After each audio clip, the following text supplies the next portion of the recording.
Bonjour et bienvenue sur ma chaîne YouTube. Dans cette vidéo, je vais vous montrer comment je fais mon gommage doux pour le visage avec 4 ingrédients naturels. Ensuite, je vous montrerai comment je l'utilise et à la fin de la vidéo, je parlerai avec vous de ma routine exfoliante pour le visage. Alors, je n'ai pas de mesure exacte pour ce DIY. J'y vais vraiment au feeling. La seule chose qui ne change pas, ce sont les 4 ingrédients. Alors, le premier ingrédient, c'est la farine de pois chiche. C'est un ingrédient qui peut s'utiliser seul pour exfolier la peau. Je sais que c'est le cas en Inde, par exemple. Et si vous avez la peau très fine et vous voulez un gommage très doux, cet ingrédient seul sera suffisant probablement. Mais pour ma peau épaisse, il m'en faut plus. De loin, ça ressemble à de la farine classique, sauf que c'est un peu plus jaunâtre. Mais de près et au toucher, on constate que bien qu'elle soit très fine et non abrasive, elle est aussi granuleuse. La farine de pois chiche se trouve dans toutes les boutiques bio et vous pouvez vraiment trouver ça pour pas très cher. Le deuxième ingrédient est l'argile blanche qui a un pouvoir nettoyant doux sans assécher la peau. Ici, elle va surtout aider à rincer le gommage facilement. Le troisième ingrédient sont les perles de jojoba que vous pouvez trouver facilement sur internet. Plusieurs marques les utilisent déjà comme ingrédients exfoliants dans leur gommage, mais je trouve qu'il n'y en a jamais assez pour exfolier correctement et je suis jamais satisfaite de la texture globale du gommage, sinon je ne ferai pas de DIY. Alors les perles, ce sont des microbilles biodégradables, complètement circulaires, qui du coup ne sont pas abrasives pour la peau, contrairement aux poudres de noyau par exemple.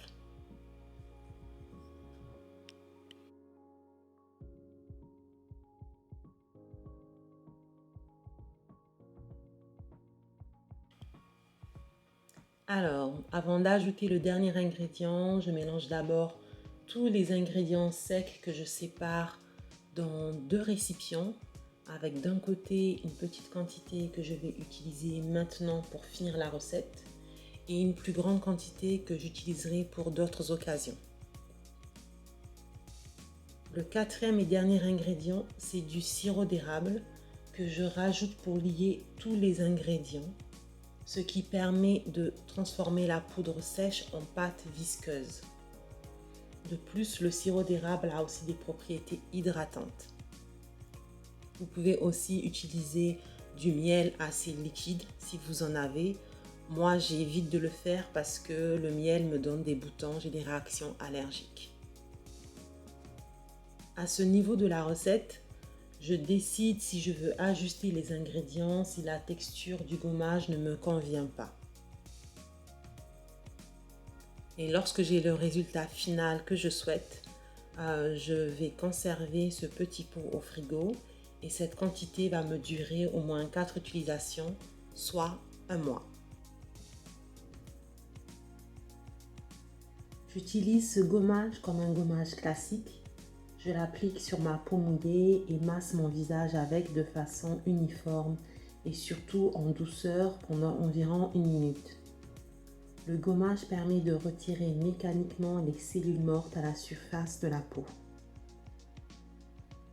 Alors il faut bien fermer les yeux quand vous le rincez si vous ne voulez pas de microbilles dans les yeux parce que tout de même c'est un DIY, c'est pas un produit fini du marché.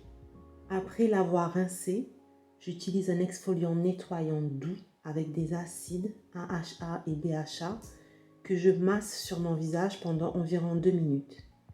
Ces acides permettent de dissoudre chimiquement cette fois-ci les cellules mortes à la surface de la peau et de désobstruer les pores. Le bénéfice total, c'est une peau plus lisse, plus nette, avec moins de boutons et de points noirs et sur le long terme, moins de taches. Une fois que je rince le produit, je continue ma routine classique que vous avez pu voir dans mes vidéos précédentes. Alors, ce que vous venez de voir, c'est la routine que je fais une fois par semaine en général. Donc, je commence par mon gommage à grains et que je fais suivre par un gommage exfoliant aux acides. Et c'est un gommage qui est vraiment doux. C'est pour ça que je peux utiliser les deux en même temps. Une fois par semaine aussi, j'utilise un autre gommage. Cette fois-ci, c'est un masque exfoliant de la marque The Ordinary. Et c'est un gommage qui est un peu plus fort, à base d'acide salicylique, qui est vraiment conseillé pour les personnes qui ont de l'acné ou qui ont une peau à tendance acnéique. Donc je le pose 10 minutes celui-ci. Et par contre, je l'utilise seul. Il est trop fort pour utiliser un gommage à grains en même temps. Lorsqu'il s'agit d'exfolier son visage, il n'y a pas de règle de fréquence ou de type de produit que vous devez utiliser. Il y a des tas de formes de produits exfoliants. Il y a des toniques, il y en a sous forme de sérum, sous forme de masque, sous forme de gel nettoyant, sous forme de gommage à grains. Il y a vraiment le choix et le type d'acide est aussi assez large. Et selon votre type de peau, selon les problèmes que vous avez avec votre peau, tel ou tel acide, tel ou tel format, telle ou telle fréquence sera meilleur pour votre peau. Donc c'est vraiment individuel. Pour moi, j'ai une peau à tendance acnéique, mais en général, je n'ai pas d'acné grâce à ma routine, donc je n'ai pas de boutons actifs, ce qui fait que je peux utiliser le gommage à grains. Parce que si vous avez de l'acné actif, ce n'est pas conseillé.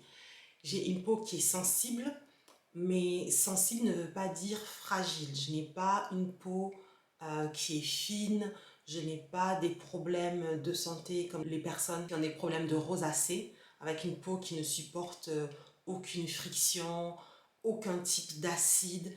Ça, c'est pas mon type de peau, mais elle est sensible à certains ingrédients.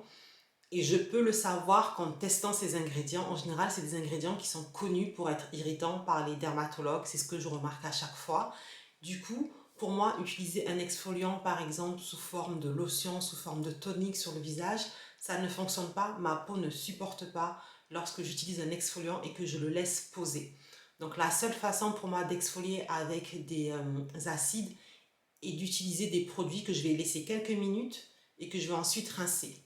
Je vois des résultats. J'arrive à équilibrer en exfoliant un peu plus avec les gommages qui ont des grains. Malheureusement, sur le marché, il n'y a pas de gommage avec grains qui me satisfait. Il y en avait, mais les formules ont changé. Donc pour l'instant, j'utilise celui-ci jusqu'à ce que j'en trouve un que je puisse acheter. Parce que c'est quand même plus simple d'acheter un produit qui est bien fait et déjà fait. Mais voilà, pour l'instant, c'est ma routine. Elle fonctionne pour moi. L'exfoliation 2 fois par semaine, pour être honnête, ça varie. Cet été, j'ai pas beaucoup exfolié mon visage parce qu'en général, l'été, je ne sais pas pourquoi. J'adore l'été, ma peau aussi. Ma peau n'a pas besoin d'autant d'efforts pendant l'été, donc je l'écoute. Donc j'exfolie moins. Cet été, par exemple, j'ai pu passer une semaine sans exfolier ma peau. Des fois, j'utilisais le masque, des fois, j'utilisais le grain. J'étais pas spécialement régulière, je regardais vraiment comment se sentait ma peau. Mais là, on arrive bientôt en automne, bientôt c'est l'hiver, et pendant l'hiver, j'ai besoin que ma routine soit beaucoup plus rigoureuse si je veux pas avoir de problème. Donc cet hiver ou cet automne déjà, je vais exfolier ma peau 2 fois par semaine, comme je l'ai expliqué. Donc j'espère que c'est clair pour vous, en particulier avec toutes les vidéos de soins visage que l'on trouve maintenant sur YouTube. On peut être un peu perturbé pour savoir ce qu'il faut faire. Moi, j'écoute principalement les dermatos et ensuite j'écoute ma peau. Le problème, c'est que même avec les dermatos, tout le monde n'est pas d'accord. Vous allez trouver des dermatos qui vont vous dire que ce n'est pas bien de faire un gommage avec des grains, vous allez abîmer votre peau. Et d'autres dermatos qui vous diront non, c'est pas mauvais, ça peut être important pour certains types de peau. Par contre, il faut faire en sorte que ce ne soit pas avec des grains qui soient abrasifs. Alors, l'idée d'exfolier avec des grains et ensuite d'utiliser un exfoliant avec des acides, mais un exfoliant qui soit assez doux, je l'ai eu d'un dermato qui s'appelle Dr Neil Schultz, qui est le premier dermatologue que j'avais trouvé sur YouTube il y a des années. Il ne fait plus de vidéos maintenant, mais sa chaîne est toujours disponible. C'est un dermatologue américain. Et quand j'avais vu cette vidéo où il expliquait qu'on pouvait combiner les deux, je m'étais dit que pour moi, ça pourrait être intéressant parce que je suis quand même limitée dans la fréquence avec laquelle je peux utiliser les acides parce que ma peau ne les supporte pas. Donc beaucoup de dermatologues vont vous dire c'est bien d'exfolier avec les acides, mais on oublie trop souvent de dire que tout le monde ne supporte pas ces acides. Donc si vous exfoliez qu'une seule fois, parce que vous ne pouvez supporter l'exfoliant avec acide qu'une seule fois, c'est pas sûr que vous aurez des résultats. Donc moi, j'ai réussi à m'arranger de cette façon-là. Si vous avez des questions sur les gommages et sur les exfoliants, en tout cas, n'hésitez pas à laisser des commentaires car ça fait des années que j'exfolie ma peau, j'ai tout testé, je connais tous les produits. Et si vous voulez juste partager votre expérience et votre routine, laissez un message dans la zone commentaire pour qu'on en discute ensemble. Je vous vois dans la prochaine vidéo. Bye bye!